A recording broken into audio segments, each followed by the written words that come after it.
Hello दोस्तों, मैं धीरेन स्वागत करता हूं आपका एग्जाम स्टडी विद संगीता में। दोस्तों आज हम पढ़ने वाले हैं यूथ कंपटीशन का सामान्य ज्ञान। दोस्तों इस बुक में टोटल 3100 एमसीक्यू क्वेश्चन दिए हुए हैं और ये बुक सारे ही क्वेश्चन इसमें railway group D, NTPC, RRB, JE, RPF, constable, SI, ALP stage 1, stage 2 के लिए दिए हुए क्वेश्चन हैं। ये बुक लेटेस्ट है, यानी कि अप टू डेट क्वेश्चन है। इसमें 2019-2020 में पूछे गए रेलवे की परीक्षा में सारे ही प्रश्न इसमें कवर किए गए हैं और आने वाले समय के लिए ये बुक आपके लिए इम्पोर्टेंट रहेगी, भले ही वह एग्जाम आपका 2021, 2022 या 2023 के लिए हो। ये बुक आने वाले परीक्षा ग्रुप डी और आरआरबी, एनटीपीसी के लिए दोस्तों महत्वपूर्ण रहेगी।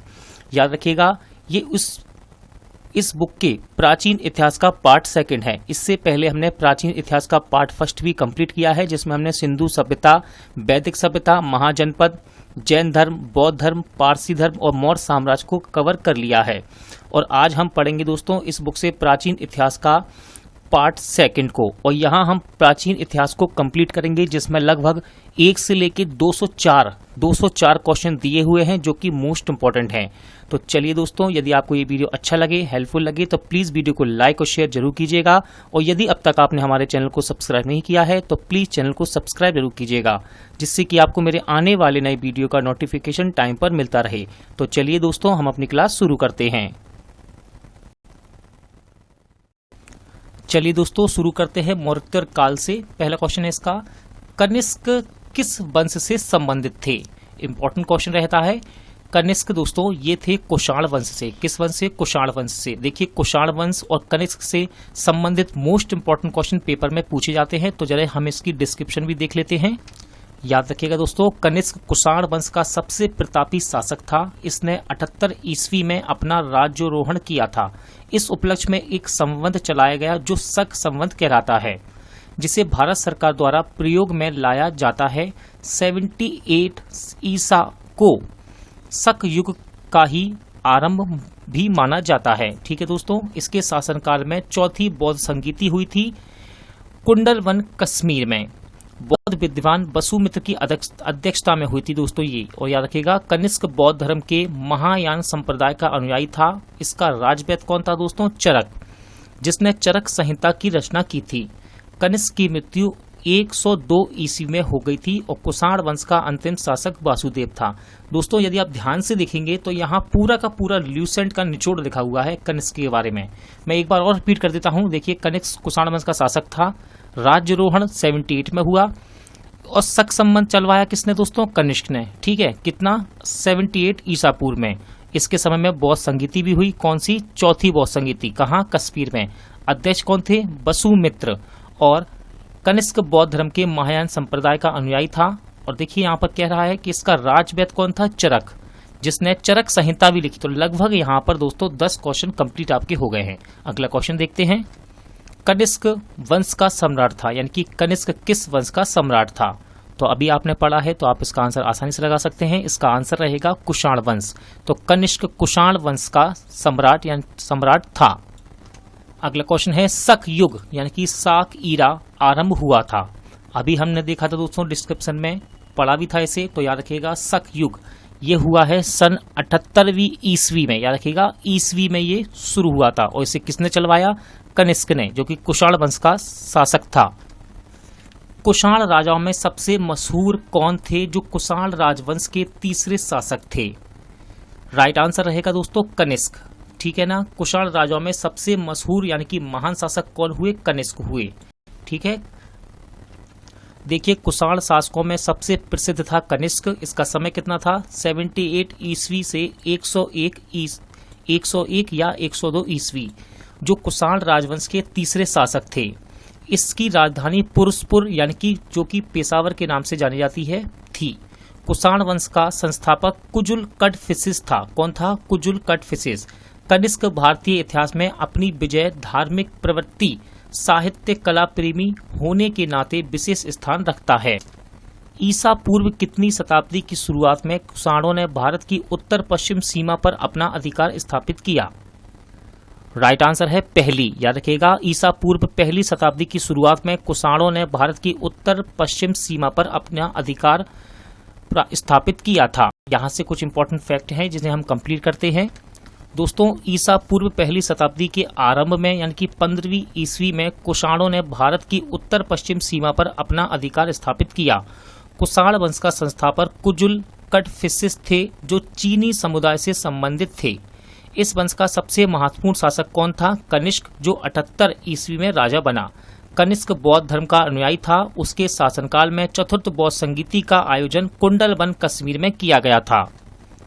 उड़ीसा के उदयगिरी से हाथी गुफा शिलालेख कलिंग के राजा ने लिखा था, यानी कि कलिंग के राजा का नाम पूछ रहा है यहाँ दोस्तों।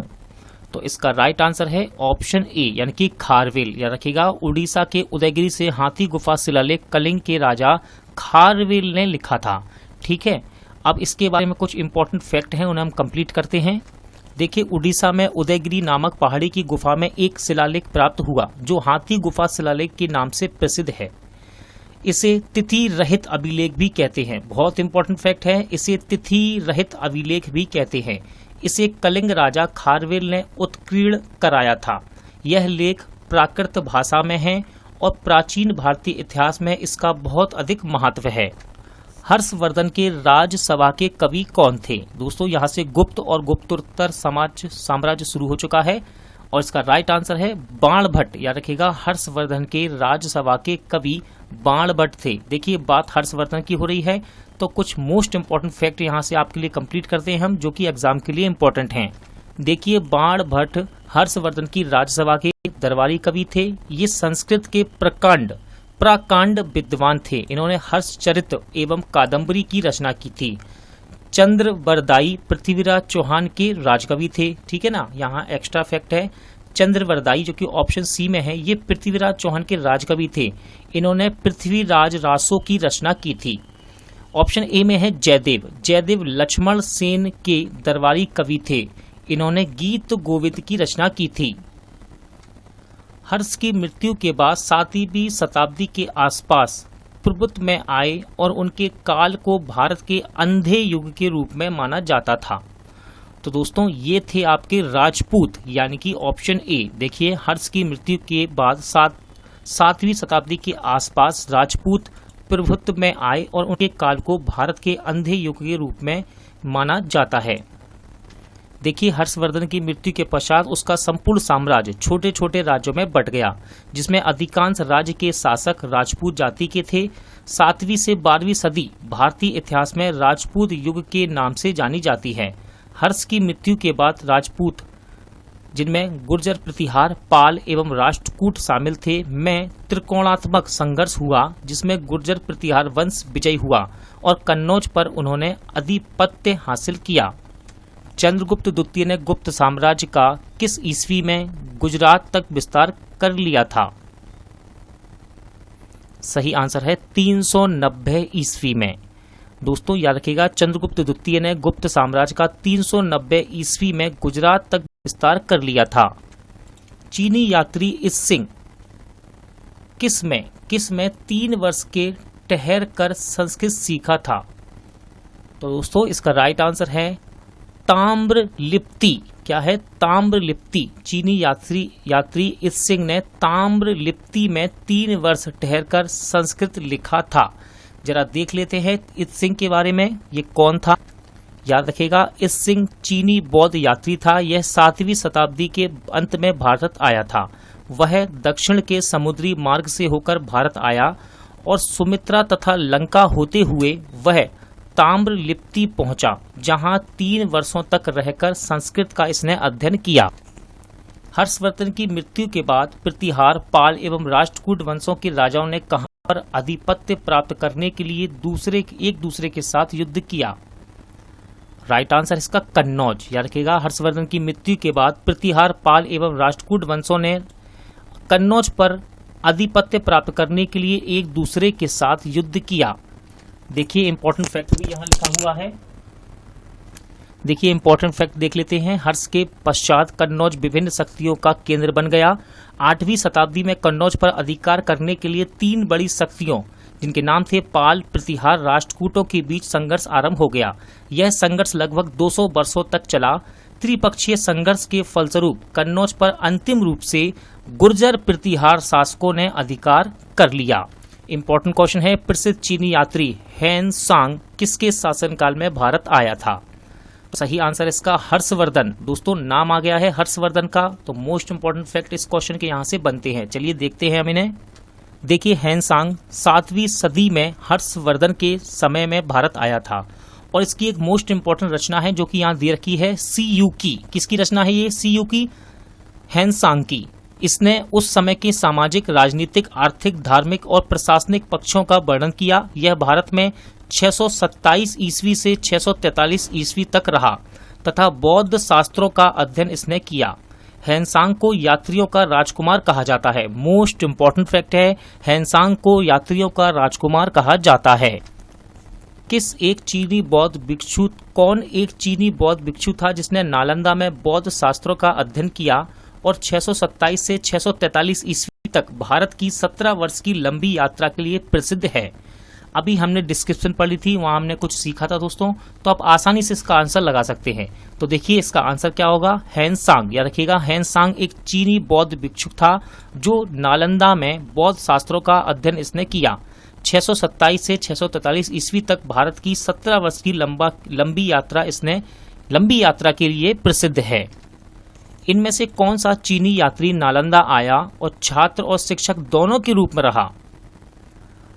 राइट आंसर इसका हेनसांग। देखिए दोस्तों, हेनसांग से यहाँ से कितने अच्छे और कितने इंपॉर्टेंट क्वेश्चन आपसे पूछे गए हैं एग्जाम में, ठीक है ना? तो याद रखिएगा, हेनसांग इंपॉर्टेंट है। ये चीनी यात्री हेनसांग हर्षवर्धन के शासन काल में नालंदा आया और छात्र और शिक्षक दोनों के रूप में ये यहाँ रहा। 4वीं शताब्दी की शुरुआत में गुप्तों ने किस में से एक छोटा सा साम्राज्य स्थापित कर लिया था? यानी कि कहाँ इन्होंने छोटा साम्राज्य स्थापित कर लिया? तो राइट आंसर है मगध में। तो दोस्तों 4वीं शताब्दी की शुरुआत में गुप्तों ने मगध में एक छोटा साम्राज्य स्थापित कर लिया। देखते हैं जरा इंपॉर्टेंट फैक्ट। देखिए 4वीं शताब्दी में उत्तर भारत के मगध में एक नए वंश का उदय हुआ। इस वंश का नाम था गुप्त वंश। इस वंश के संस्थापक कौन थे दोस्तों? श्रीगुप्त। याद रखिएगा, गुप्त वंश के संस्थापक थे श्रीगुप्त। मौर्य वंश के पतन के पश्चात नष्ट हुई मगध की राजनीतिक एकता को पुनः स्थापित करने का श्रेय गुप्त वंश को जाता है। निम्नलिखित में से कौन सा नगर गुप्त वंश की राजधानी था? राइट आंसर इसका पाटलिपुत्र। ठीक है दोस्तों, गुप्त वंश की राजधानी क्या था? पाटलिपुत्र। देखते हैं इंपॉर्टेंट फैक्ट। देखिए, कुषाणों के पतन के बाद उत्तर भारत में अनेक राज्यों का उदय हुआ, जिनमें से मगध में गुप्त राजवंश भी एक था। गुप्त वंश का संस्थापक कौन था? श्रीगुप्त। और इसके बाद घटोत्कच ने यहाँ का शासक हुआ। गुप्त वंश का वास्तविक संस्थापक एग्जाम में पूछा जाता है, ठीक है? तो गुप्त वंश का वास्तविक संस्थापक किसे कहते हैं? चंद्रगुप्त प्रथम को। 319 से 334 ईस्वी इसका कार्यकाल था। और याद रखिएगा, गुप्तों की राजधानी अभी हमने क्या पढ़ी थी? गुप्तों की राजधानी है पाटलिपुत्र, जिसे आधुनिक पटना के नाम से जानते हैं हम। गुप्त साम्राज्य के वास्तविक संस्थापक कौन थे? तो राइट आंसर है दोस्तों, गुप्त साम्राज्य के वास्तविक संस्थापक ऑप्शन के हिसाब से यदि हम लगाएंगे तो लगाएंगे श्रीगुप्त। देखिए, क्वेश्चन को हमने लगाया है ऑप्शन के हिसाब से। इससे पहले हमने ऊपर क्या पढ़ा था? गुप्त वंश का वास्तविक संस्थापक किसे माना जाता है? किसे माना जाता है? तो माना जाता है दोस्तों चंद्रगुप्त प्रथम को। लेकिन इस क्वेश्चन को देखिए क्या कह रहा है क्वेश्चन। एनटीपीसी बुक ने क्या लिखा है यहाँ पर? गुप्त साम्राज्य के वास्तविक संस्थापक कौन थे? तो इसका आंसर है दोस्तों श्रीगुप्त। ठीक है ना? यहाँ ऑप्शन के हिसाब से उसने आंसर दिया है। तो देखिए जरा हम इसे डिस्कस कर लेते हैं। देखिए यहाँ से आपको क्लियर होगा, गुप्त वंश का संस्थापक श्रीगुप्त था, जिसने महाराज की उपाधि धारण की। श्रीगुप्त के बाद उसका पुत्र घटोत्कच गुप्त वंश का शासक बना। इसके बाद चंद्रगुप्त प्रथम राजा बना, जो गुप्त वंश का शक्तिशाली शासक था। चंद्रगुप्त प्रथम को ही गुप्त वंश का वास्तविक संस्थापक माना जाता है। लेकिन दोस्तों देखिए यहाँ पर ऑप्शन में नहीं दिया गया आपको, ठीक है ना? तो आप ऑप्शन क्या लगाएंगे आंसर में? आंसर क्या लगाएंगे? श्रीगुप्त। ठीक है ना? श्रीगुप्त देखा है तो आप श्रीगुप्त लगाएंगे। निम्नलिखित विकल्पों में से गलत जोड़ी का चयन करें। तो दोस्तों यहाँ पर गलत जोड़ी कौन सी है? तो गलत जोड़ी है आपकी ऑप्शन बी में, यानी कि बिंबसार गुप्त वंश। ठीक है, देखिए इसे डिस्कस करते हैं हम। चंद्रगुप्त मौर्य के बारे में लिखा है, राजा राज चोल वंश के थे, कनिष्क कुषाण वंश का था, लेकिन बिंबसार गुप्त वंश का नहीं था। ठीक है ना। देखिए बिंबसार ने 540 ईसा पूर्व में मगध पर हर्यक वंश की स्थापना की, यानी कि ये हर्यक वंश का संस्थापक था। इसके पूर्व यहाँ बृहद्रथ का शासन था। बिंबसार ने गिरिब्रज को अपनी राजधानी बनाया था। इसने वैवाहिक संबंध द्वारा अपनी स्थिति मजबूत की। बिंबसार ने लिच्छवी शासक चेटक की पुत्री चैलन्ना और कौशल राज प्रसेनजित की बहन महाकौशला तथा मद्र देश की कन्या क्षेमा से विवाह किया। काशी महाकौशला देवी के साथ दहेज भी इन्हें मिला था। गुप्त काल के दौरान चीन के किस यात्री ने भारत का भ्रमण किया था?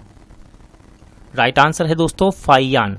ठीक है, याद रखिएगा गुप्त काल के दौरान चीनी यात्री कौन आया था? फाइयान। और फाइयान से इंपॉर्टेंट फैक्ट यहाँ दोस्तों पूछे जाते हैं एग्जाम में, तो उन्हें देखते हैं हम।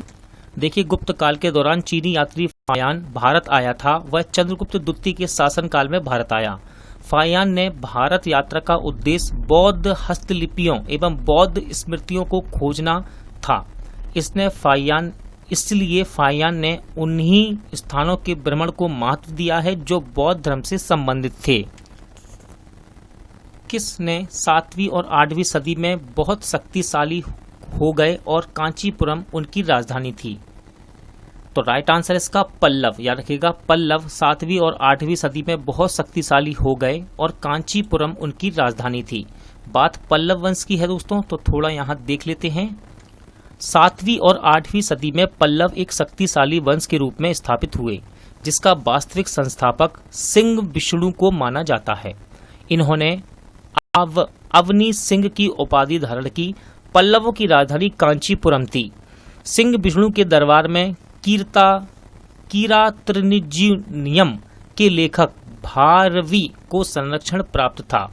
इस वंश के सबसे प्रतापी शासक नरसिंह वर्मन द्वितीय ने कांची के कैलाशनाथ और ऐरावतेश्वर मंदिर तथा महाबलीपुरम के तटीय मंदिर का निर्माण भी करवाया था। इंपॉर्टेंट नाम है नरसिंह वर्मन द्वितीय। कौन पांड्य वंश की राजधानी थी? तो राइट आंसर है दोस्तों इसका मदुरै। याद रखिएगा मदुरै पांड्य वंश की राजधानी थी।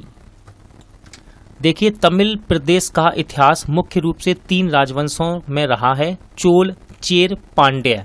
पांड्य राजवंश का साम्राज्य तमिल प्रदेश के दक्षिण पूर्वी छोर पर बेल्लारी नदी के किनारे स्थित है। पांड्यों की राजधानी मदुरै था।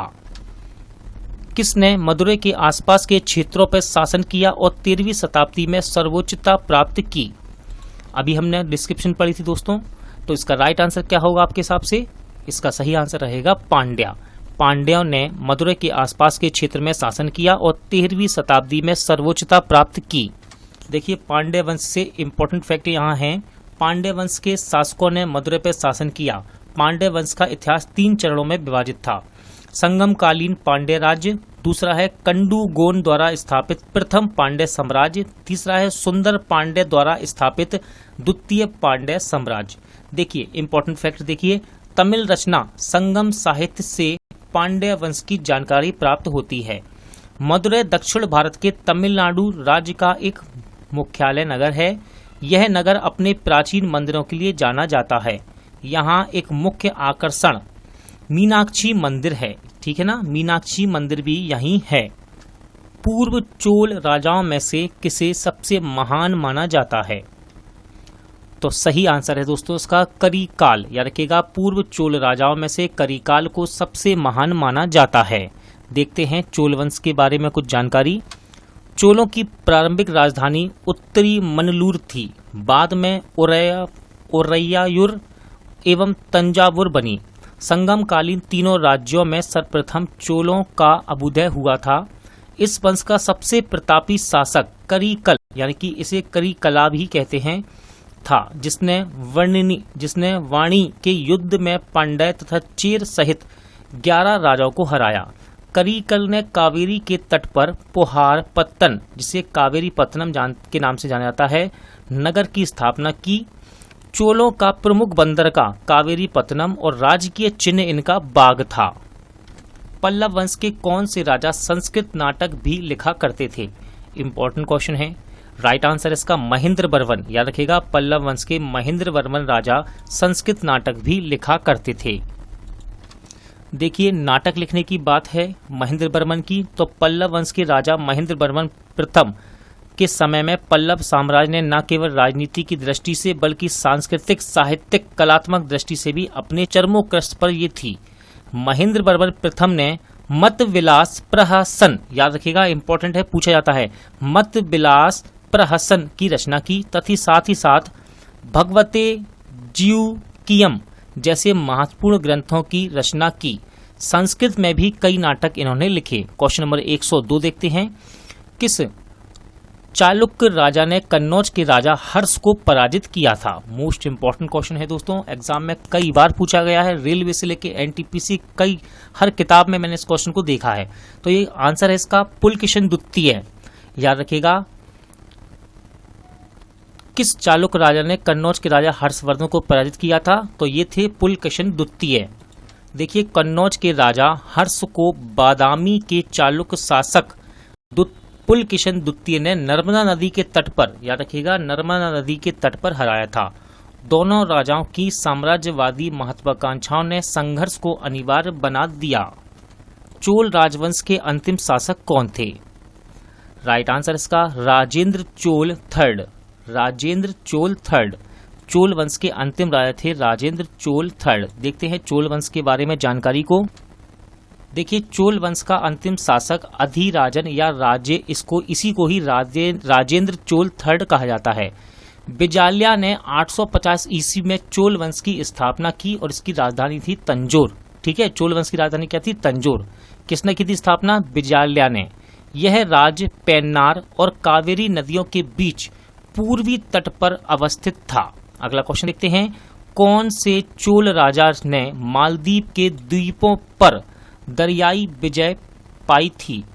इंपॉर्टेंट क्वेश्चन है दोस्तों ये, और इसका राइट आंसर रहेगा ऑप्शन बी, यानी कि राजा राज। क्या नाम है इनका? राजा राज। देखिए, राजा राज ने मालदीव के द्वीपों पर दरियाई विजय प्राप्त की थी। इसकी अन्य विजय केरल, पांड्या, सिंगल एवं पश्चिमी गंग थी।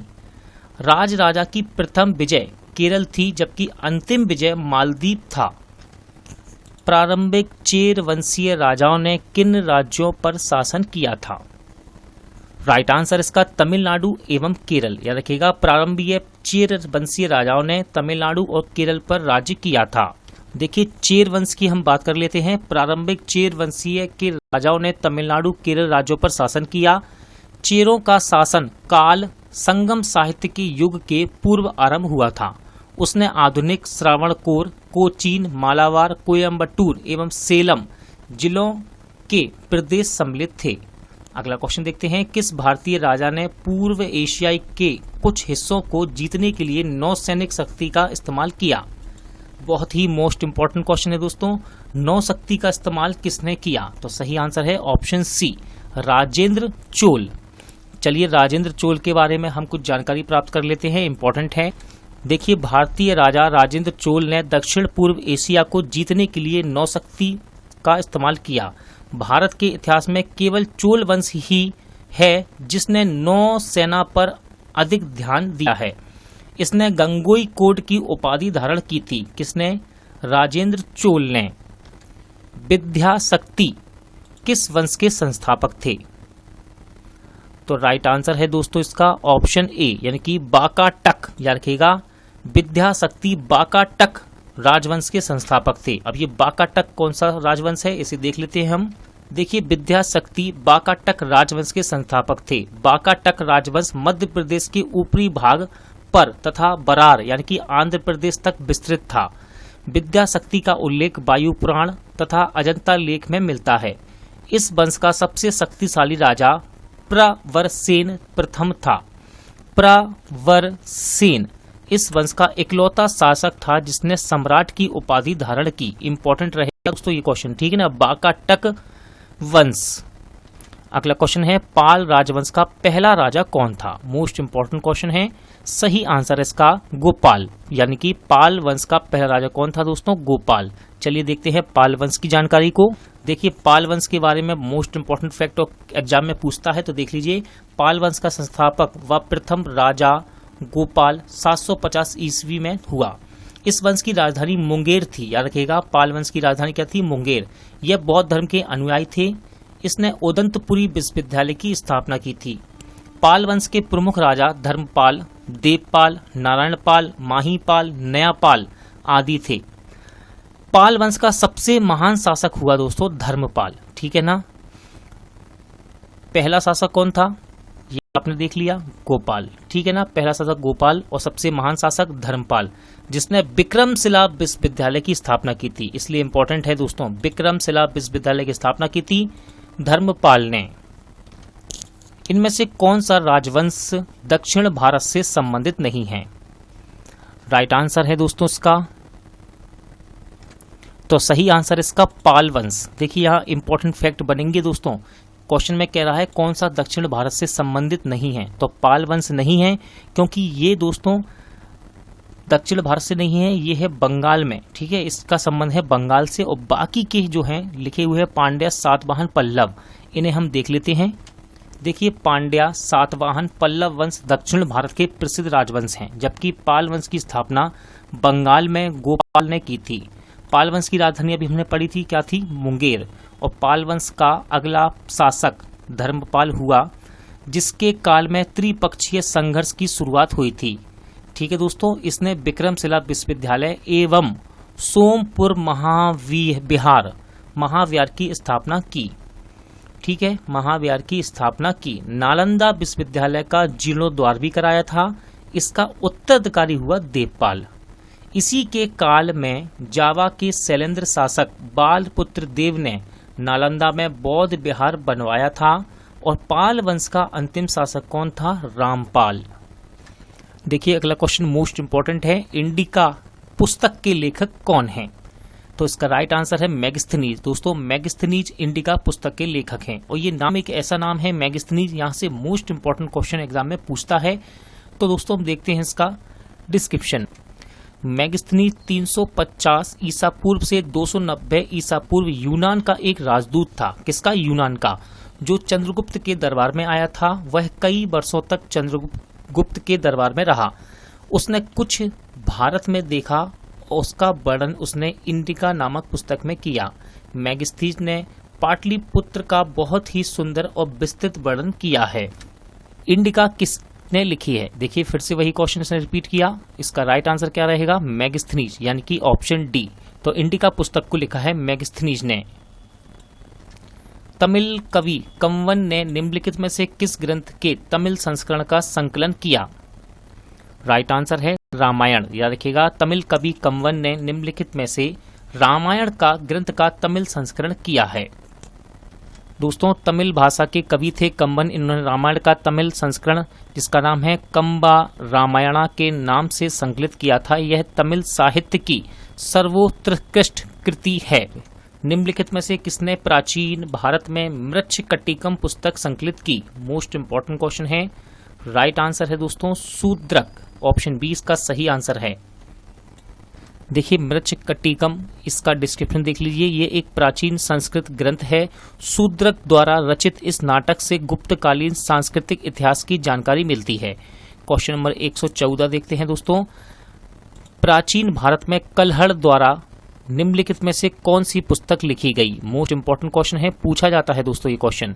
तो इसका राइट आंसर है ऑप्शन बी, यानी कि राजतरंगिणी। याद रखिएगा राजतरंगिणी को कल्हड़ द्वारा लिखा गया। अब देखिए ऑप्शन में आपको हर्षचरित, मुद्रा राक्षस, विक्रमोर्वशीयम, ये भी ऑप्शन नजर आ रहे हैं, तो इन्हें भी हम डिस्कस कर लेते हैं, एग्जाम में पूछ सकता है। देखिए हर्षचरित के लेखक हैं बाणभट्ट, ठीक है दोस्तों, हर्षचरित के लेखक हैं बाणभट्ट। राजतरंगिणी के लेखक हैं कल्हड़। मुद्रा राक्षस के लेखक हैं विशाखदत्त। और विक्रमोर्वशीयम इसके लेखक हैं कालिदास। अगला क्वेश्चन है संगम काल के महाकाव्य शिल्पादिकारम और मणिमेखले किस भाषा में लिखे गए थे? तो राइट आंसर है इसका तमिल। किस भाषा में लिखे गए? तमिल। देखिए इंपॉर्टेंट क्वेश्चन है, हम इन्हें देख लेते हैं। डिस्क्रिप्शन दोस्तों हर क्वेश्चन की पढ़िए, ध्यान रखिए, इंपॉर्टेंट है ये। संगम काल के महाकाव्य शिल्पादिकारम और मणिमेखले तमिल भाषा में लिखे गए। शिल्पादिकारम को तमिल साहित्य का प्रथम महाकाव्य माना गया है। अगला क्वेश्चन है, निम्नलिखित में से किसने संस्कृत नाटक मुद्रा राक्षस लिखा था? सही आंसर है दोस्तों विशाख दत्त। किसने? विशाख दत्त ने। चलिए विशाख दत्त और मुद्रा राक्षस के बारे में इंपॉर्टेंट बिंदु है, इन्हें देखते हैं हम। देखिए मुद्रा राक्षस संस्कृत का एक प्रसिद्ध ऐतिहासिक नाटक है। इस संस्कृत नाटक के लेखक है विशाख दत्त। इस नाटक में चाणक्य और चंद्रगुप्त मौर्य के जीवन से संबंधित घटनाओं एवं चाणक्य की राजनीतिक सफलताओं का विश्लेषण मिलता है। इस नाटक को हिंदी में सर्वप्रथम अनुवादित करने का श्रेय भारतेंदु हरिश्चंद्र जी को प्राप्त है। विशाख दत्त संस्कृत भाषा के सुप्रसिद्ध नाटक थे। देवी चंद्रम गुप्तम तथा राघवानंदन नाटकम विशाख दत्त की अन्य रचनाएं हैं। अगला क्वेश्चन देखते हैं, निम्नलिखित में से कौन प्राचीन ग्रंथ पांचवा वेद भी कहा जाता है? तो इसका सही आंसर है महाभारत। मोस्ट इंपॉर्टेंट फैक्ट है, पांचवा वेद किसे कहा जाता है? महाभारत को। देखिए महाभारत को पांचवा वेद भी कहा जाता है। ये हिंदुओं का एक प्रमुख ग्रंथ है। महाभारत में 1,00,000 श्लोक हैं। इसके रचयिता याद रखिएगा, इसके रचयिता हैं कृष्ण देवपायन वेद व्यास। भारतीय संस्कृति में वेद सनातन धर्म के मूल और सबसे प्राचीन धर्म ग्रंथ हैं। इन ग्रंथों को पवित्र और अपौरुषेय माना गया है। वेदों की संख्या 4 हैं और इनके नाम क्या हैं? ऋग्वेद, सामवेद, यजुर्वेद, अथर्ववेद। अगला क्वेश्चन है, निम्नलिखित में से किसने रघुवंशम संकलित किया है? यानी कि रघुवंशम को की संकलन इन्होंने किया है। तो राइट आंसर रहेगा कालिदास। याद रखिएगा रघुवंशम इसको किसने संकलन किया? कालिदास ने। देखिए कालिदास के लिए फैक्ट इंपॉर्टेंट रहते हैं एग्जाम से, देख लेते हैं हम इन्हें। रघुवंशम कालिदास द्वारा रचित महाकाव्य है। इस महाकाव्य के 19 सर्गों में रघुकुल में उत्पन्न 29 राजाओं का वर्णन किया गया है। कालिदास की अन्य रचनाएं अभिज्ञान शकुंतलम, विक्रमो वंशियम, सुकुमार संभवम, मेघदूतम और ऋतु संहार है। नेक्स्ट क्वेश्चन देखते हैं, 119 पंचतंत्र के लेखक कौन है? मोस्ट इंपॉर्टेंट फैक्ट है दोस्तों, ये यहां से फैक्ट इंपॉर्टेंट बनेंगे, सॉरी ये क्वेश्चन इंपॉर्टेंट है। राइट आंसर है विष्णु शर्मा। पंचतंत्र के लेखक हैं दोस्तों विष्णु शर्मा। चलिए देखते हैं पंचतंत्र के बारे में। देखिए संस्कृत नीति कथाओं में पंचतंत्र का पहला स्थान माना गया है। इस ग्रंथ के रचयिता है पंडित विष्णु शर्मा। श्री हर्ष की रचना है दोस्तों नेसीधीय चरित्र और वाल्मीकि की रचना है रामायण। इंपॉर्टेंट है ये सारी। कालिदास की रचना है अभिज्ञान शकुंतलम और मेघदूत। ठीक है, अगला क्वेश्चन देखते हैं, पंचतंत्र दंत कथाएं किसके द्वारा रचित मानी जाती हैं? तो सही आंसर है विष्णु शर्मा, यानी कि ऑप्शन बी। निम्नलिखित में से किसने भारत के प्राचीन ग्रंथ नाट्य शास्त्र को संकलित किया? सही आंसर है भरत मुनि। याद रखिएगा भरत मुनि द्वारा नाट्य शास्त्र को संकलित किया गया है। देखते हैं जरा नाट्य शास्त्र के बारे में। देखिए नाट्य शास्त्र संस्कृत में नाट्य कला पर आधारित ग्रंथ है, जिसकी रचना भरत मुनि ने 3री शताब्दी से पूर्व की थी। इस ग्रंथ में प्रत्यभिज्ञा दर्शन की छाप है। इसके 36 अध्यायों में संगीत, नाटक, अभिनय का संकलन है। अगला क्वेश्चन है 122 नंबर, प्राचीन सांस्कृतिक व्याकरण पुस्तक अष्टाध्यायी के लेखक कौन है? मोस्ट इंपॉर्टेंट क्वेश्चन रहता है ये। सही आंसर है पाणिनि। याद रखिएगा अष्टाध्यायी की लेखक कौन है? पाणिनि। देख लेते हैं जरा, इसका डिस्क्रिप्शन इंपॉर्टेंट है। अष्टाध्यायी की लेखक है पाणिनि। पाणिनि 500 ईसा पूर्व संस्कृत भाषा के सबसे बड़े व्याकरण थे। इनका जन्म तत्कालीन उत्तर पश्चिम भारत के गंधार में हुआ था। पाणिनि का संस्कृत व्याकरण 4 भागों में है। पहला भाग है माहेश्वर सूत्र यानी कि स्वर शास्त्र। दूसरा है अष्टाध्यायी सूत्र पाठ यानी कि शब्द विश्लेषण। तीसरा है धातु पाठ यानी कि धातुमल। और चौथा है गण पाठ। अगला क्वेश्चन देखते हैं, पंच सिद्धांतिका, बृहद संहिता और सांख्य सिद्धांत के लेखक कौन हैं? तो राइट आंसर है इसका बारहमीर यानी कि ऑप्शन डी। देखिए दोस्तों बारहमीर, ये नाम जब आप सुनेंगे तो यहाँ से आपको कई इंपॉर्टेंट क्वेश्चन देखने को मिलेंगे। चलिए देखते हैं। देखिए पंच सिद्धांतिका, बृहद संहिता और सांख्य सिद्धांत के लेखक हैं बारहमीर। इन पुस्तकों में त्रिकोणमिति के महत्वपूर्ण सूत्र दिए हैं जो बारहमीर के त्रिकोणमिति ज्ञान के परिचायक हैं।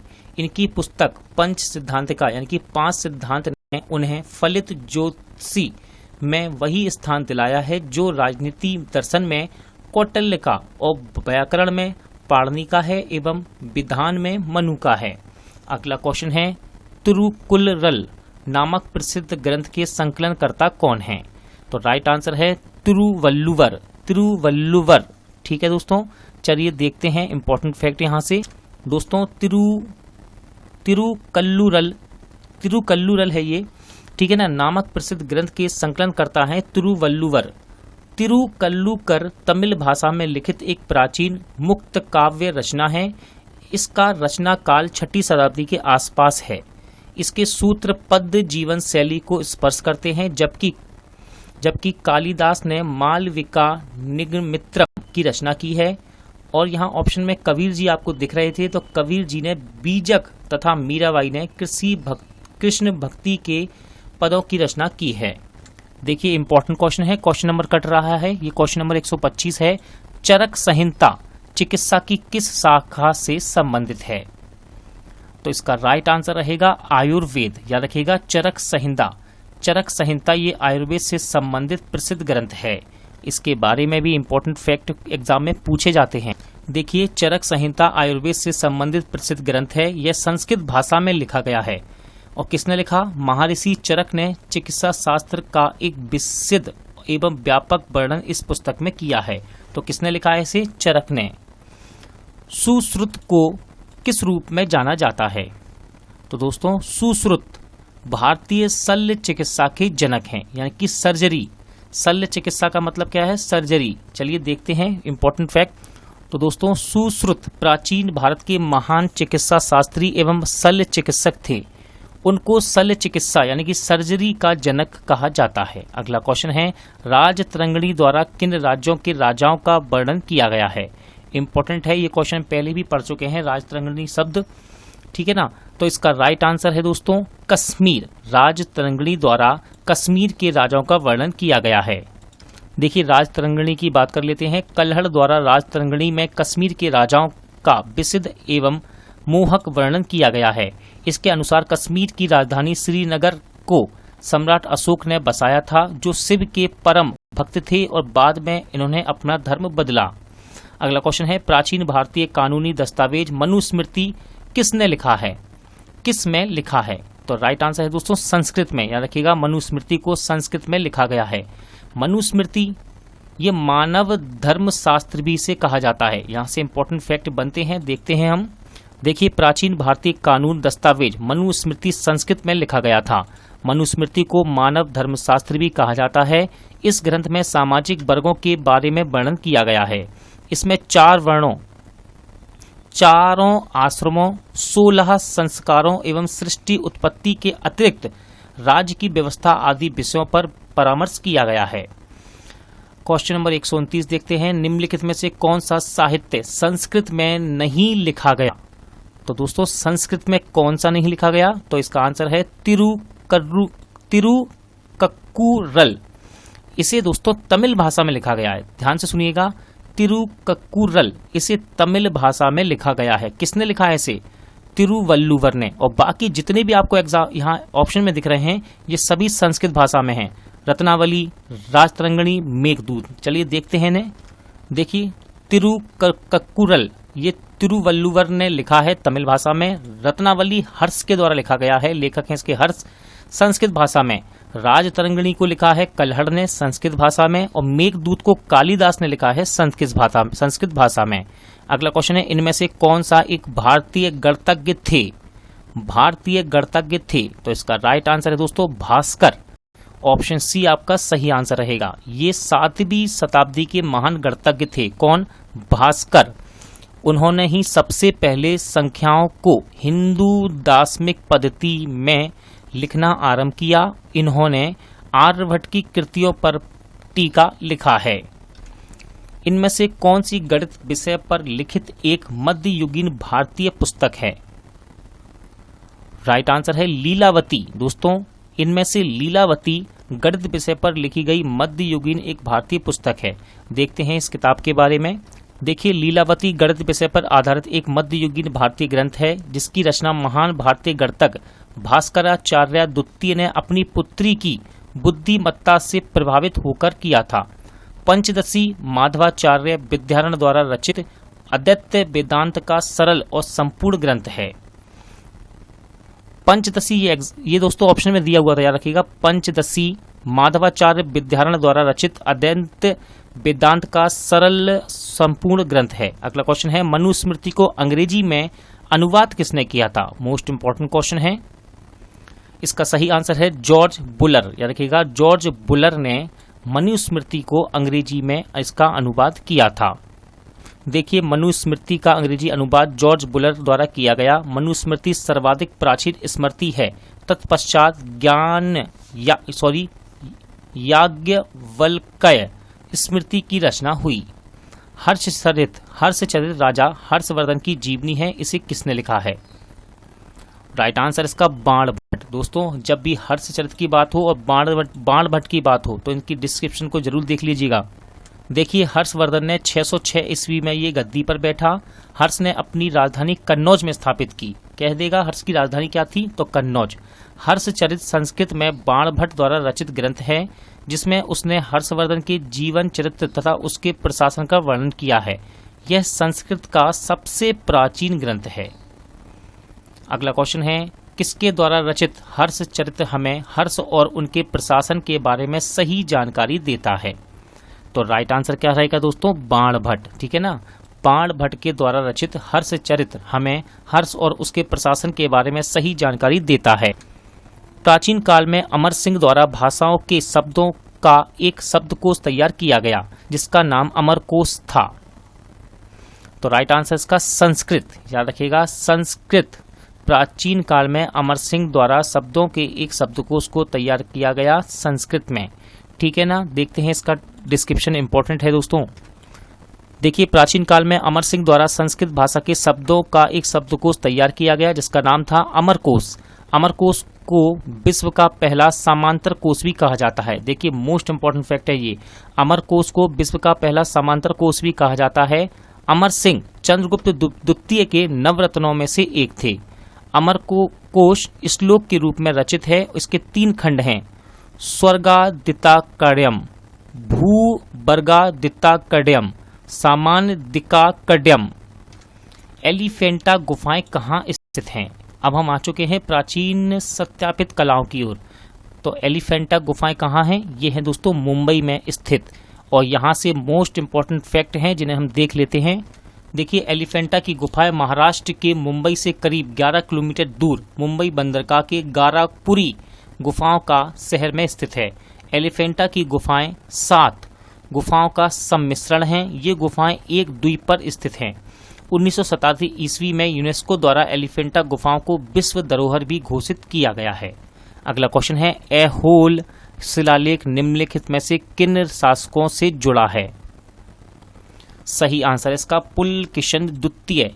ऐहोल शिलालेख ये पुलकेशिन द्वितीय से जुड़ा हुआ है। देखते हैं, इंपॉर्टेंट फैक्ट है यहाँ पर दोस्तों। देखिए, ऐहोल अभिलेख पुलकेशिन द्वितीय से संबंधित है। इस अभिलेख के रचनाकार जैन कवि रवि कीर्ति हैं। इसमें पुलकेशिन द्वितीय और हर्षवर्धन के बीच के युद्ध का वर्णन है।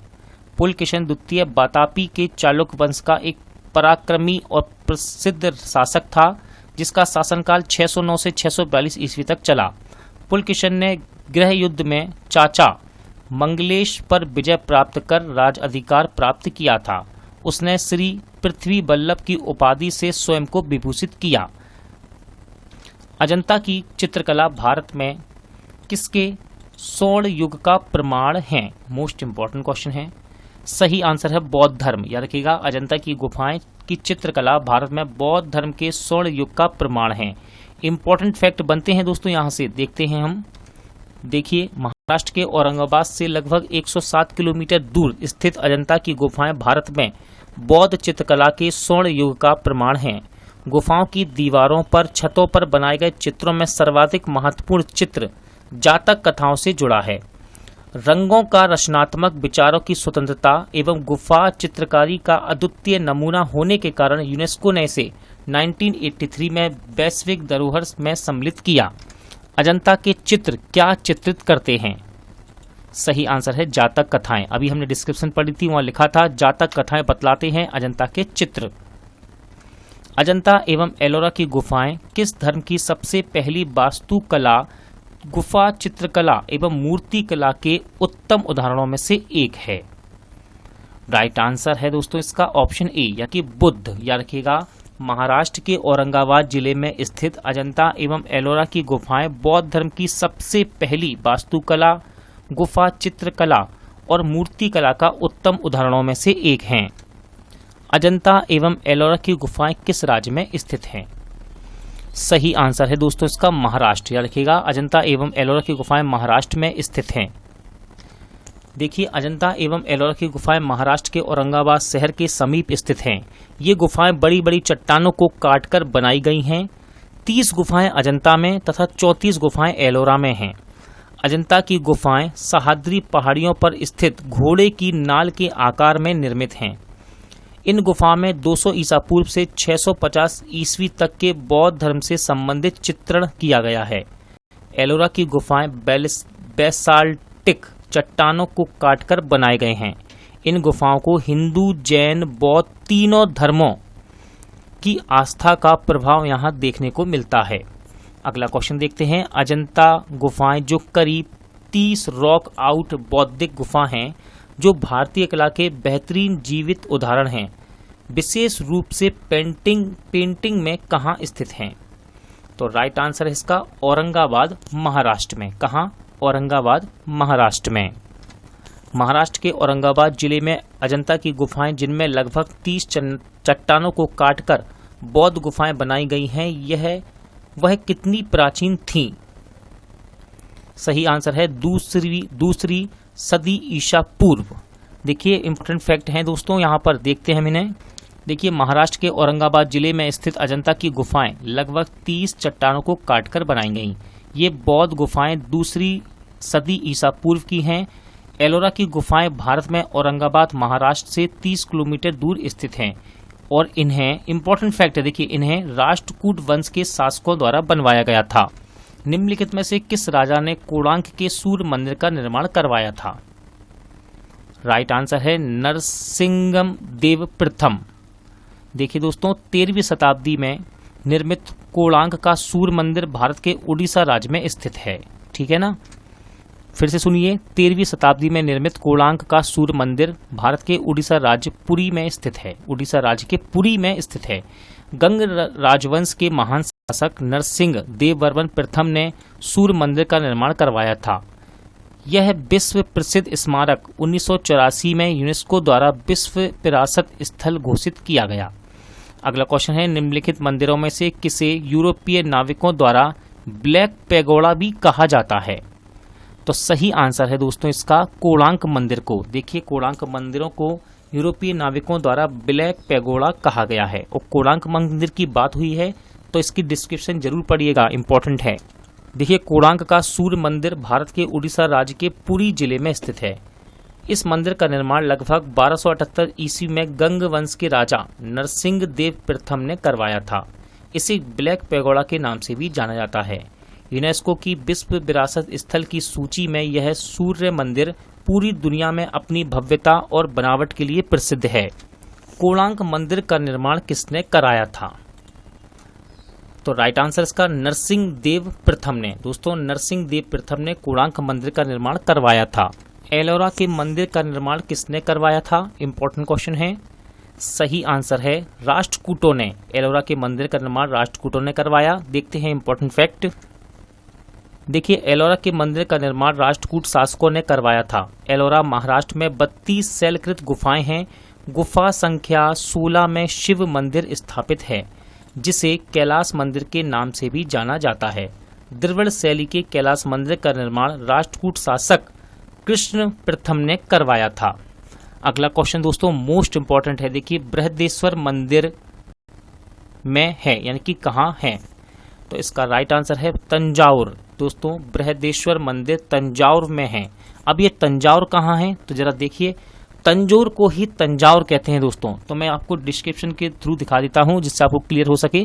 देखिए बृहदेश्वर मंदिर, इसी को ही राजा राजेश्वर मंदिर भी कहते हैं, ठीक है, लिखा है ना, अथवा बृहदेश्वर मंदिर अथवा राज राजेश्वर मंदिर तमिलनाडु के तंजौर या फिर तंजावुर में स्थित एक शैव हिंदू मंदिर है जो 11वीं सदी के आरंभ में बनवाया गया था। इसे तमिल भाषा में बृहदेश्वर के नाम से भी जाना जाता है। यह ग्रेनाइट से बना हुआ है।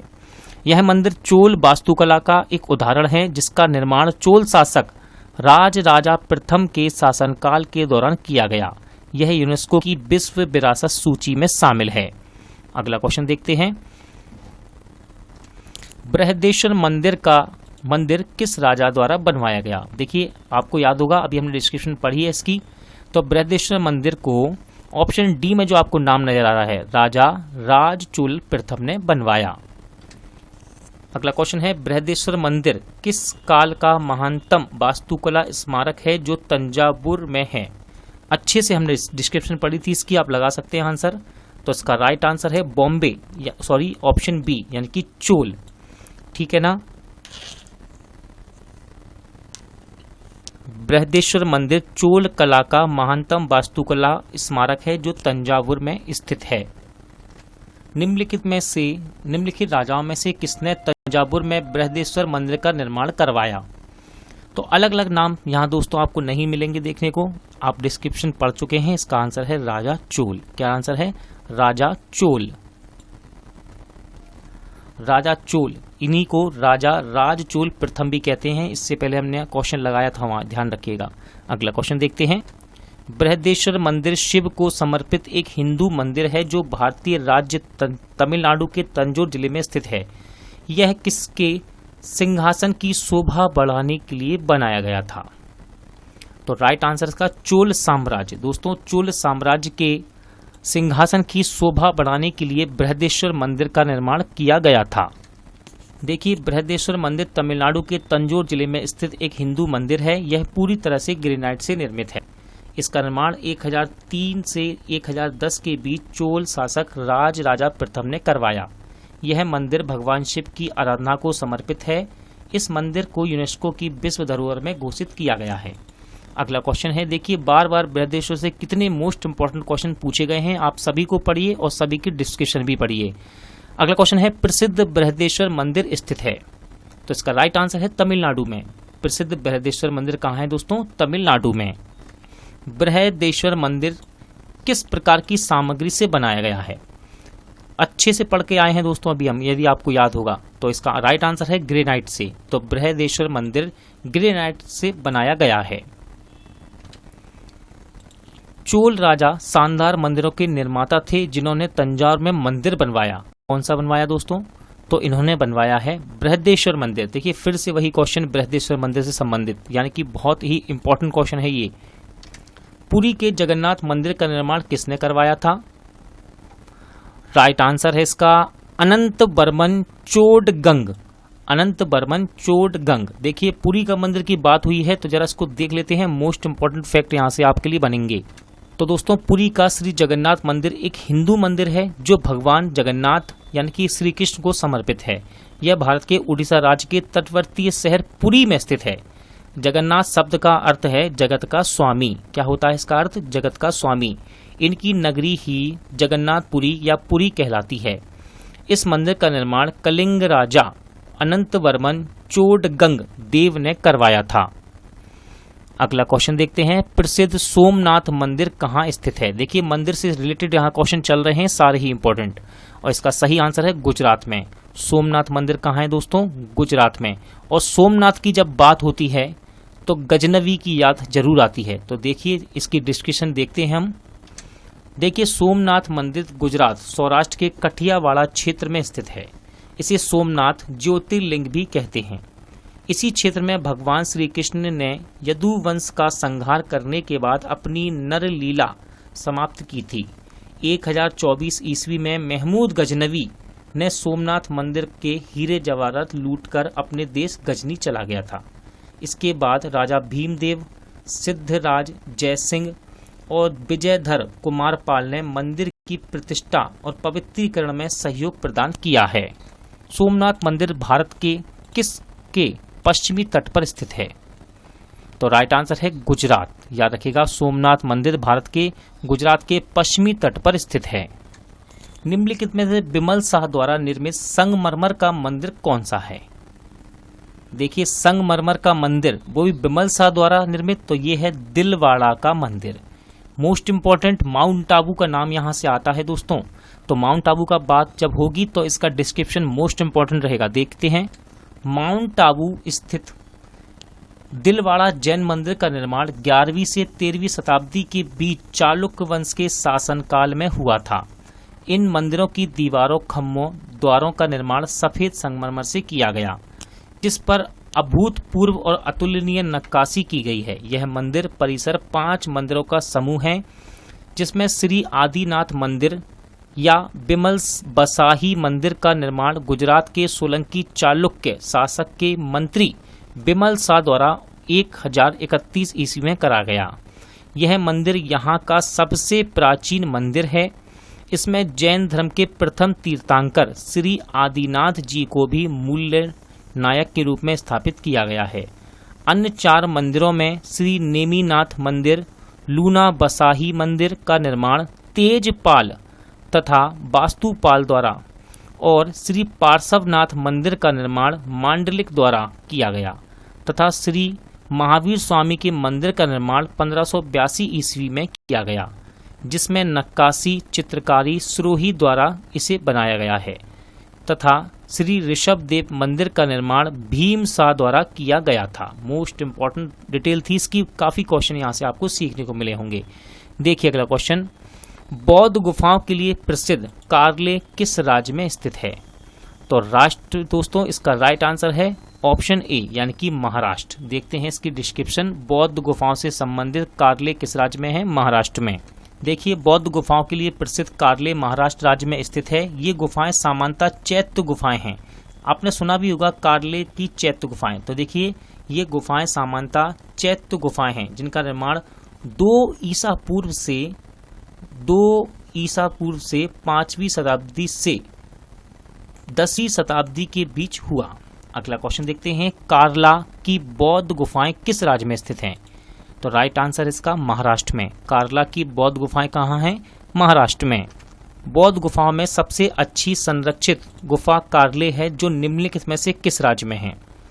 तो राइट आंसर है दोस्तों इसका सी, यानी कि महाराष्ट्र में है। सबसे संरक्षित गुफा कार्ले की कहाँ है? महाराष्ट्र में। मध्य प्रदेश में स्थित वैश्विक विरासत स्थल भीमबेटका प्रसिद्ध है। देखिए, मोस्ट इंपॉर्टेंट क्वेश्चन है दोस्तों ये। तो सही आंसर है सी, पाषाण आश्रय के लिए, यानी कि रॉक शेल्टर के लिए। देखते हैं इसके बारे में दोस्तों जरा।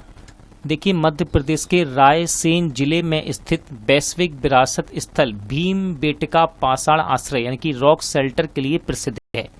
भीमबेटका के चित्रों को पुरापाषाण काल से मध्य पाषाण काल के समय का माना जाता है।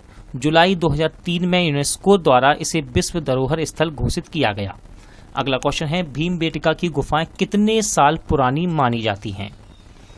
तो इसका सही आंसर है दोस्तों 30,000 साल पुरानी, यानी कि ऑप्शन सी इसका सही आंसर रहेगा।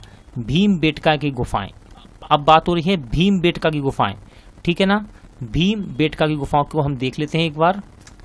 देखिए, भीमबेटका की गुफाएं भोपाल मध्य प्रदेश से 46 किलोमीटर दक्षिण में स्थित हैं, जिसकी खोज प्रसिद्ध पुरातत्व विशेषज्ञ डॉक्टर B.S. बांकड़कर ने 1958 में की थी। भीमबेटका की गुफाएं लगभग 30,000 साल पुरानी हैं, जबकि इस पर उकेरे गए चित्र लगभग 12,000 साल पुराने हैं।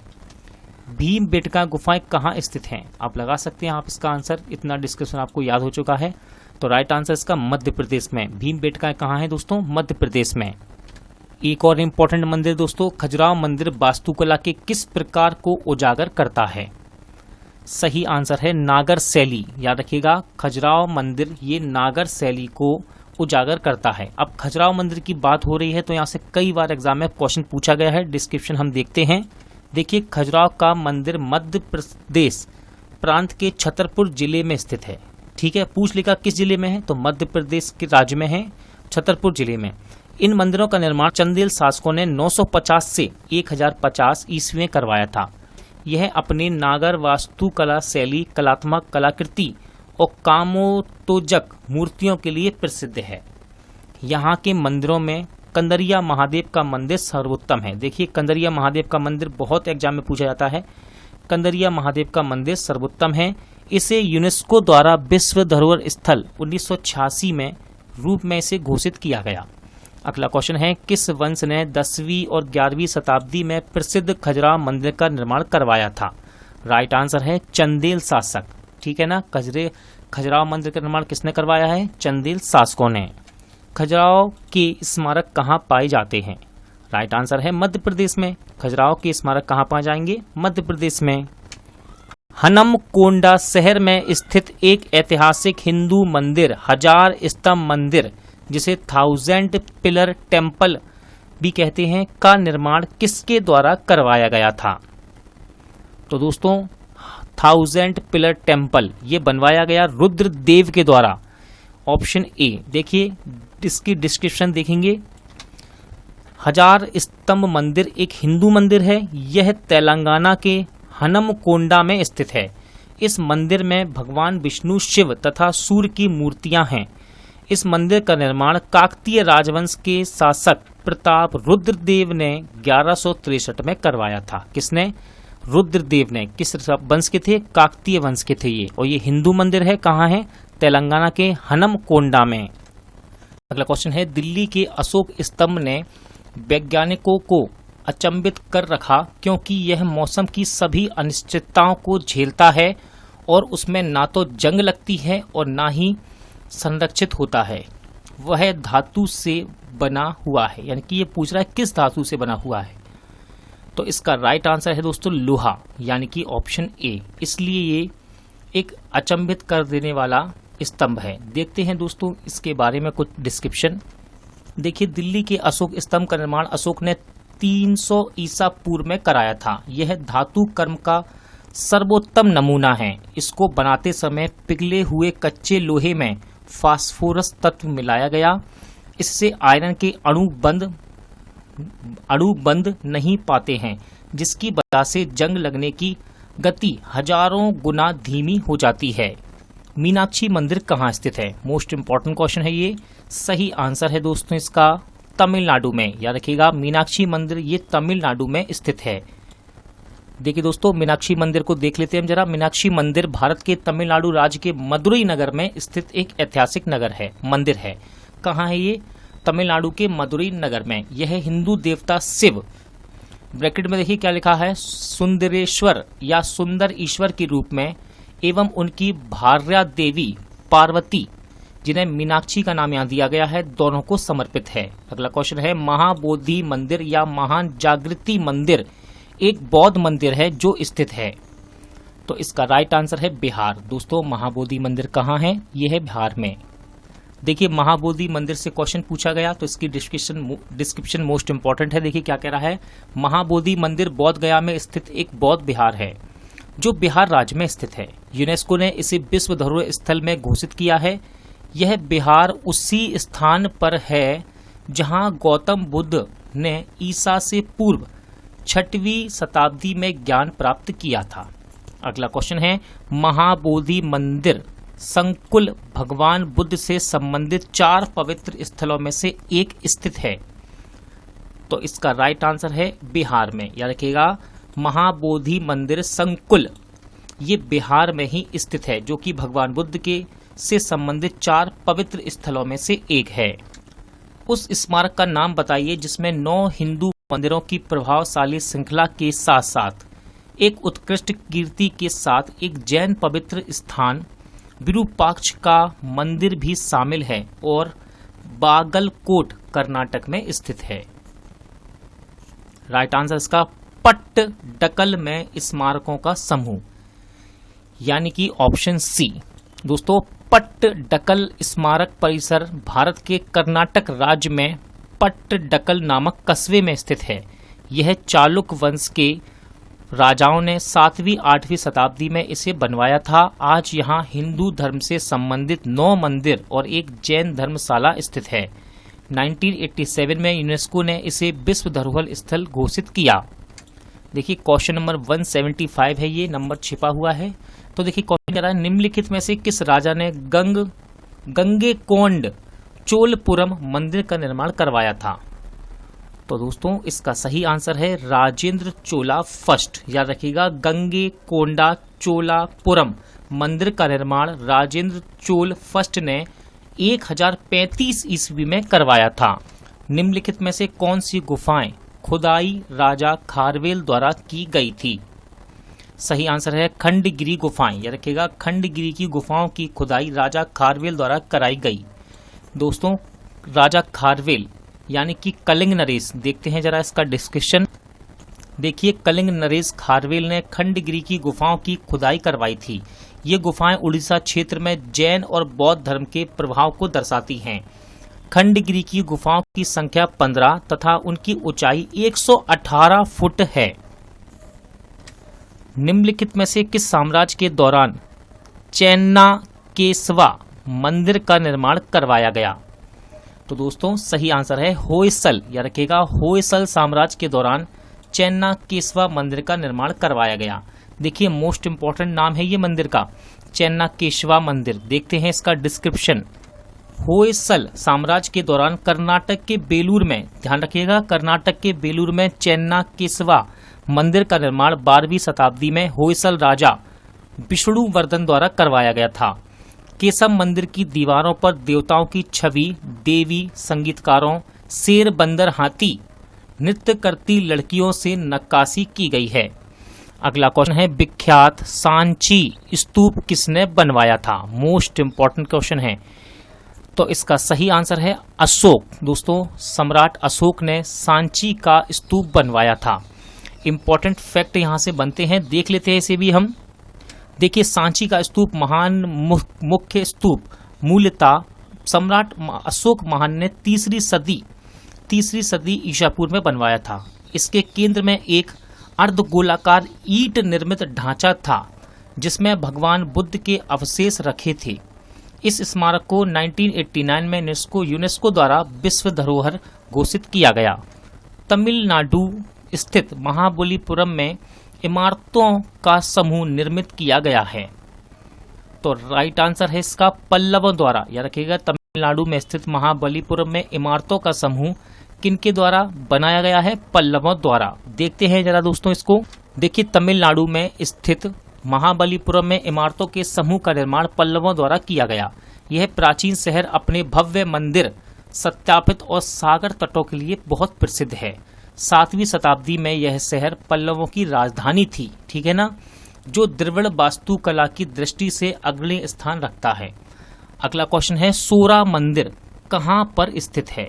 तो दोस्तों सोरा मंदिर याद रखिएगा, सोरा मंदिर ये महाबलीपुरम में स्थित है। इंपॉर्टेंट फैक्ट है दोस्तों, सोरा मंदिर महाबलीपुरम में स्थित है। सोरा मंदिर दक्षिण भारत के सबसे प्राचीन मंदिरों में से एक माना जाता है। देखिए जिसका निर्माण नरसिंह वर्मन द्वितीय ने करवाया था। हम बात कर रहे हैं सोरा मंदिर की। यह द्रविड़ शैली का बेहतरीन नमूना है। सोरा मंदिर के भीतर 3 मंदिर है जिसमें बीच में भगवान विष्णु का मंदिर है तथा इसके दोनों तरफ शिव मंदिर हैं। अगला क्वेश्चन है इंपॉर्टेंट है दोस्तों, कांचीपुरम में कैलाशनाथम मंदिर का निर्माण किसके शासन काल में हुआ था। तो सही आंसर है पल्लव। याद रखिएगा कांचीपुरम में कैलाशनाथम मंदिर का निर्माण पल्लव वंश के शासन काल में हुआ। देखते हैं जरा इसको किसने बनवाया, कहाँ है ये। देखिए कांचीपुरम तमिलनाडु के कैलाशनाथम मंदिर जिसे हम राज सिद्धेश्वर मंदिर भी कहते हैं, ठीक है, ब्रैकेट में लिखा हुआ है राज सिद्धेश्वर मंदिर का निर्माण पल्लव वंश के शासक नरसिंह वर्मन सेकंड ने, किसने, नरसिंह वर्मन सेकंड ने करवाया। इसी मंदिर से द्रविड़ सत्यापित कला की शुरुआत हुई। अगला क्वेश्चन है तांत्रिक योगिनी पंथ का मूल स्थान माना जाता है। सही आंसर है उड़ीसा को। किसे माना जाता है, उड़ीसा को। देखते हैं तांत्रिक योगिनी ये है क्या। देखिए तांत्रिक योगिनी पंथ का मूल स्थान उड़ीसा को माना जाता है। आज भारत में केवल केवल 464 योगिनी मंदिर हैं और अन्य नष्ट हो चुके हैं। इन चारों में से 2 मध्य प्रदेश जो कि खजुराहो और भेड़ाघाट में हैं और 2 उड़ीसा में जो कि हीरापुर और रानीपुर झारियाल में स्थित हैं। अगला क्वेश्चन है, गंधार कला एक बौद्ध दृश्य कला शैली जिसका विकास प्रथम शताब्दी ईसा पूर्व तथा चौथी शताब्दी ईसा पूर्व में व्यापक तौर पर किसके साम्राज्य में समृद्ध हुआ? राइट आंसर है कुषाण। ठीक है दोस्तों, तो याद रखिएगा गंधार की जब बात होगी तो याद रखिएगा कुषाण। ठीक है, कुषाण वंश को गंधार कला का एक बौद्ध दृश्य कला शैली, इसका विकास प्रथम शताब्दी में किस साम्राज्य में समृद्ध हुआ था? पल्लव। देखते हैं दोस्तों इसका डिस्क्रिप्शन। सॉरी दोस्तों, पल्लव नहीं, कुषाण। कुषाण इसका सही आंसर है, कुषाण। देखिए, गंधार कला को ग्रीको बौद्धिस्ट कला भी कहते हैं क्योंकि इसमें भारतीय विषयों को यूनानी ढंग से व्यक्त किया गया था। सामान्यतः गंधार कला का विकास पहली शताब्दी से चौथी शताब्दी के मध्य कुषाण वंशीय शासकों के काल में हुआ। अगला क्वेश्चन है, श्रवणबेलगोला कहाँ पर स्थित है? इंपॉर्टेंट क्वेश्चन है दोस्तों। श्रवणबेलगोला ये है कर्नाटक में, और जब बात होती है श्रवणबेलगोला की तो सम्राट चंद्रगुप्त का नाम जरूर आता है। तो देखिए डिस्क्रिप्शन हम देखते हैं इसका। देखिए, श्रवणबेलगोला कर्नाटक राज्य के मैसूर शहर में स्थित है। यह यहाँ का मुख्य आकर्षण गोमतेश्वर यानी कि बाहुबली स्तंभ है। बाहुबली मोक्ष प्राप्त करने वाले प्रथम तीर्थंकर थे। ठीक है, प्राचीन काल में यह स्थान जैन धर्म और संस्कृति का एक महान केंद्र था। जैन अनुश्रुतियों के अनुसार मौर्य सम्राट चंद्रगुप्त ने अपने राज्य का परित्याग कर अंतिम दिन मैसूर के श्रवणबेलगोला में व्यतीत किए थे। अगला क्वेश्चन देखते हैं, वह ऐतिहासिक जगह चुनो जो ग्वालियर मध्य प्रदेश में नहीं है। तो इसका सही आंसर है दोस्तों गोलकुंडा किला। याद रखिएगा, गोलकुंडा किला ये ग्वालियर में नहीं है। ठीक है, अब बात करते हैं, देखिए इसको देख लेते हैं, इसके ऑब्जेक्टिव जितने भी हैं, जयविलास महल, रानी लक्ष्मीबाई की समाधि और तेली का मंदिर, इन्हें देखते हैं हम। देखिए, गोलकुंडा का किला हैदराबाद नगर तेलंगाना से 11 किलोमीटर दूरी पर पश्चिम में स्थित है। अब बात करते हैं जयविलास महल की। जयविलास महल ग्वालियर में स्थित सिंधिया राज परिवार का वर्तमान निवास स्थान और एक संग्रहालय है। ठीक है, और रानी लक्ष्मीबाई की समाधि ग्वालियर के फूलबाग में स्थित है तथा तेली का मंदिर ग्वालियर किले में स्थित है। ठीक है ना, तेली का मंदिर ग्वालियर के किले में स्थित है। अगला क्वेश्चन देखते हैं, किसने 12वीं शताब्दी में काकतीय राज्यों द्वारा बनवाया गया था जिसे 14वीं शताब्दी में कुतुब शाही राजवंश द्वारा पुनर्निर्मित किया गया? राइट आंसर है गोलकुंडा किला। सुनिए ध्यान से, गोलकुंडा किला 12वीं शताब्दी में काकतीय राजाओं द्वारा बनवाया गया था जिसे 14वीं शताब्दी में कुतुब शाही राजवंश द्वारा पुनर्निर्मित किया गया। देखिए, अब बात हो रही है राजपूत राजवंश की। तो दिल्ली स्थित जंतर मंतर का निर्माण महाराजा यानी किस महाराजा ने करवाया? मोस्ट इंपॉर्टेंट है दोस्तों, सही आंसर है जयपुर के जयसिंह द्वितीय ने। जयपुर के जयसिंह द्वितीय ने दिल्ली स्थित जंतर मंतर का निर्माण करवाया। क्या कह रहा है? दिल्ली स्थित। ठीक है, अब देखिए हम आगे देखते हैं जंतर मंतर के बारे में। देखिए, दिल्ली स्थित जंतर मंतर का निर्माण 1724 ईस्वी में महाराजा सवाई जयसिंह द्वितीय ने करवाया था। ठीक है, यानी कि जयपुर के जयसिंह द्वितीय, इन्हीं को सवाई जयसिंह ये बता रहे हैं। देखिए, अब यह आप याद रखिएगा, सवाई जयसिंह द्वितीय, यह इमारत प्राचीन भारत की वैज्ञानिक उन्नति का प्रमाण है। इस वेधशाला में विभिन्न प्रकार के उपकरण ग्रहों की गति नापने के लिए लगाए गए हैं। यहाँ का सबसे बड़ा यंत्र सम्राट यंत्र है। सूर्य की सहायता से सम्राट यंत्र वक्त यानी कि समय तथा ग्रहों की स्थिति की जानकारी देता है। इसी प्रकार की वेधशालाओं का निर्माण महाराजा जयसिंह द्वितीय ने जयपुर, उज्जैन, मथुरा तथा वाराणसी में भी करवाया था। महाराजा सवाई जयसिंह द्वारा निर्मित जंतर मंतर क्या है? तो दोस्तों, ये एक खगोलीय वेधशाला है। क्या है ये? एक खगोलीय वेधशाला। कितने शहरों में महाराजा जयसिंह द्वितीय ने जंतर मंतर का निर्माण करवाया? देखिए, कितनी बार क्वेश्चन रिपीट हुए हैं ये रेलवे में, आप देख रहे हैं। सही आंसर इसका 5 जगह। ठीक है ना। अभी हमने कवर भी किए थे, वो 5 जगह मैंने आपको बताई भी थी, तो याद रखिएगा। महाराजा जयसिंह द्वितीय ने जंतर मंतर का निर्माण 5 स्थानों पर करवाया। टावर ऑफ विक्ट्री यानी कि विजय स्तंभ कहाँ स्थित है? देखिए मैं आपको इसके ऑप्शन देता हूं अभी। टावर ऑफ विक्ट्री यानी कि विजय स्तंभ कहाँ स्थित है? देखिए टावर ऑफ विक्ट्री कहाँ स्थित है दोस्तों? तो ये है राजस्थान में। कहाँ पर? राजस्थान में। अब टावर ऑफ विक्ट्री यानी कि विजय स्तंभ के बारे में जरा हम जान लेते हैं। देखिए टावर ऑफ विक्ट्री जिसे हम विजय स्तंभ के नाम से जानते हैं, राजस्थान के चित्तौड़ किले में स्थित एक स्तंभ है, जिसे मेवाड़ नरेश राणा कुंभा ने महमूद खिलजी के नेतृत्व वाली मालवा और गुजरात की सेनाओं पर विजय के स्मारक के रूप में सन 1940 और 48 के मध्य बनवाया था। यह राजस्थान पुलिस और राज्य माध्यमिक शिक्षा बोर्ड का प्रतीक भी है। देखिए राजस्थान में जो बच्चे पढ़ाई कर रहे हैं उनके लिए स्टेट में क्वेश्चन पूछा जा सकता है। यह राजस्थान पुलिस और राज्य माध्यमिक शिक्षा बोर्ड का प्रतीक भी है। क्या? Tower of victory. अगला क्वेश्चन देखते हैं। चित्तौड़गढ़ किस वंश की राजधानी थी? तो दोस्तों चित्तौड़गढ़ ये थी सिसोदिया वंश की राजधानी, ठीक है ना। चित्तौड़गढ़ सिसोदिया वंश के शासक की राजधानी थी। हमीर देव ने सिसोदिया वंश की स्थापना की थी। इनमें से कौन गुलाम वंश से संबंधित नहीं था? सही आंसर है हमीर। याद रखिएगा, हमीर गुलाम वंश से संबंधित नहीं था। अब देखिए इल्तुतमिश के कुवाद बलवन, इनको भी जरा देख लेते हैं। देखिए हमीर गुलाम वंश से संबंधित नहीं था। हमीर देव चौहान पृथ्वीराज चौहान के वंशज थे, ठीक है। अब देखिए उन्होंने रणथंभौर पर 1282 से 1301 में राज्य किया। हमीर देव का कालजयी शासन चौहान काल का अमर वीर गाथा इतिहास माना जाता है।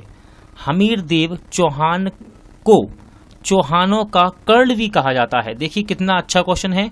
हमीर देव चौहानों को चौहानों का कर्ण भी कहा जाता है। साहित्य के प्रख्यात समर्थक राजा भोज किस वंश से जुड़े थे? देखिए दोस्तों राजा भोज, ये क्वेश्चन कई बार एग्जाम में पूछे गए हैं। यहाँ लिखा नहीं है, यहाँ लिखा है केवल आरआरबी एनटीपीसी, लेकिन कई बार ग्रुप डी में और रेलवे की बहुत सी परीक्षाएं हुई जहाँ पूछा गया है। सही आंसर है परमार, ठीक है। परमार वंश से संबंधित है राजा भोज। देखिए साहित्य के प्रख्यात समर्थक राजा भोज परमार वंश से जुड़े थे। परमार वंशीय राजाओं ने मालवा की राजधानी धारा नगरी में 9वीं शताब्दी से लेकर 14वीं शताब्दी के पूर्वार्ध तक राज्य किया। अगला क्वेश्चन है प्रतिहार राजवंश का संस्थापक कौन था? सही आंसर है हरिश्चंद्र। हरिश्चंद्र प्रतिहार राजवंश का संस्थापक था। देखते हैं दोस्तों इस वंश को, इसकी राजधानी क्या है, संस्थापक कौन है, ठीक है, देखते हैं इसे। देखिए प्रतिहार राजवंश अग्नि कुल के राजपूतों में सर्वाधिक प्रसिद्ध राजवंश था। प्रतिहार वंश के संस्थापक कौन थे? राजा हरिश्चंद्र, जो एक ब्रह्मा क्षेत्री थे, ब्रह्मा क्षेत्री, और उनकी राजधानी थी कन्नौज।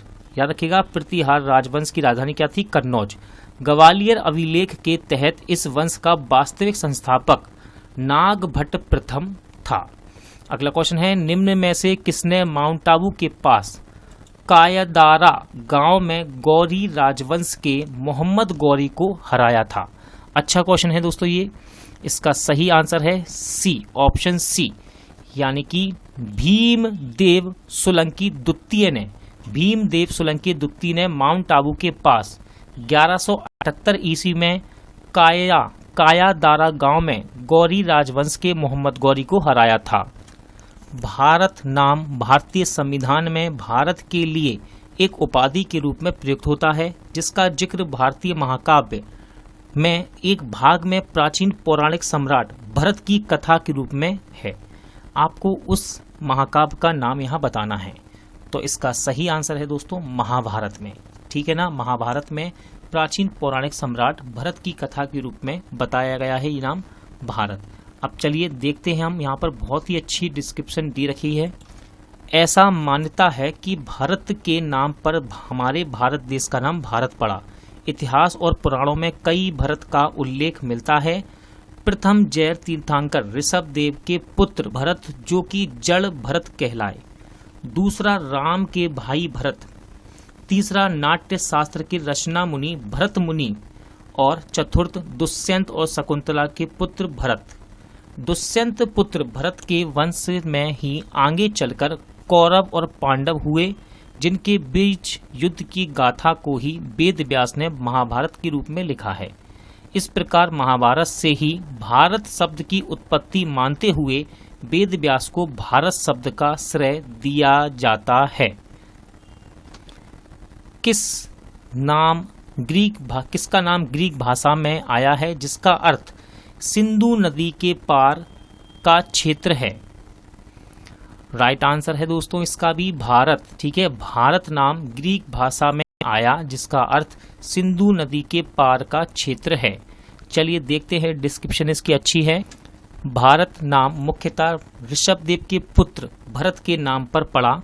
इंडिया शब्द ग्रीक भाषा से आया है। ठीक है ना, इंडिया शब्द ग्रीक भाषा से आया है, जिसका अर्थ है सिंधु नदी के पार का क्षेत्र।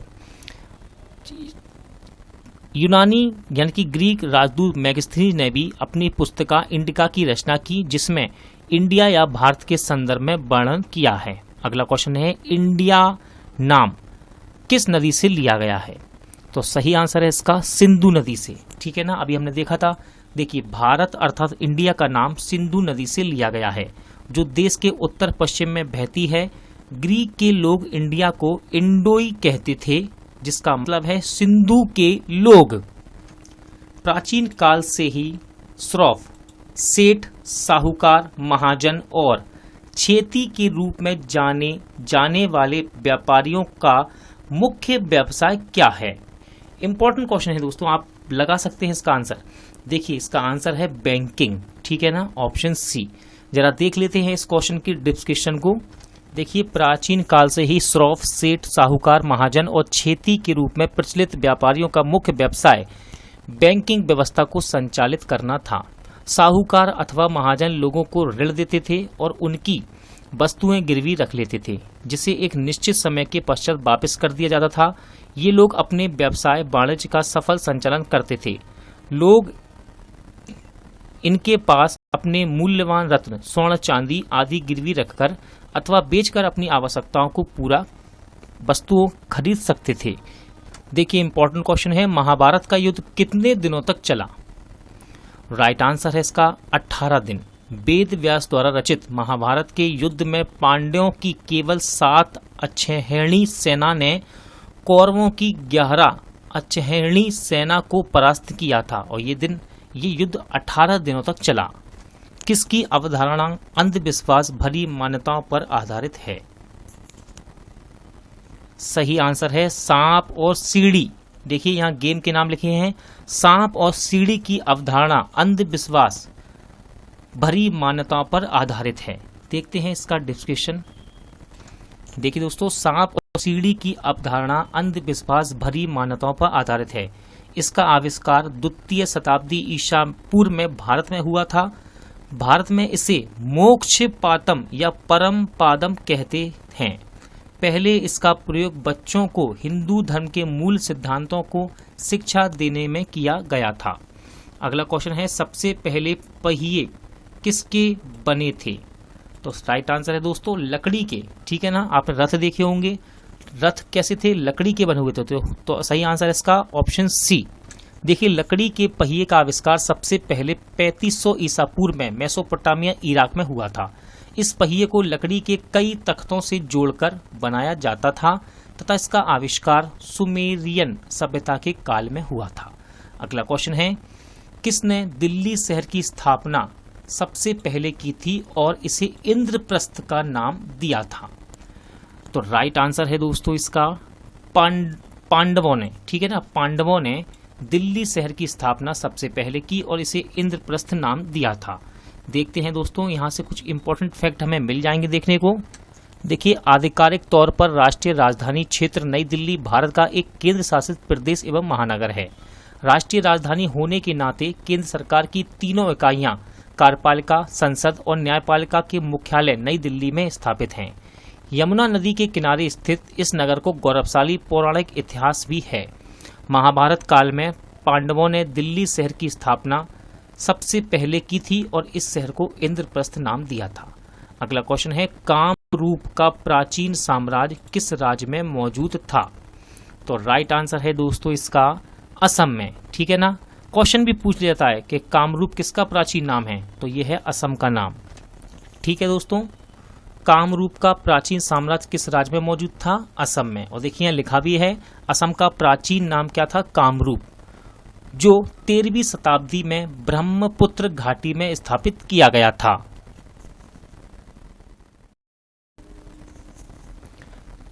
दोस्तों आज का वीडियो यहीं एंड होता है। उम्मीद करता हूं आपको सभी क्वेश्चन अच्छे लगे होंगे, समझ आए होंगे। देखिए ये हमने प्राचीन इतिहास का पार्ट कंप्लीट कर लिया है, जिसमें प्रश्न नंबर 1 से लेकर 204 तक के प्रश्न हम कवर कर चुके हैं।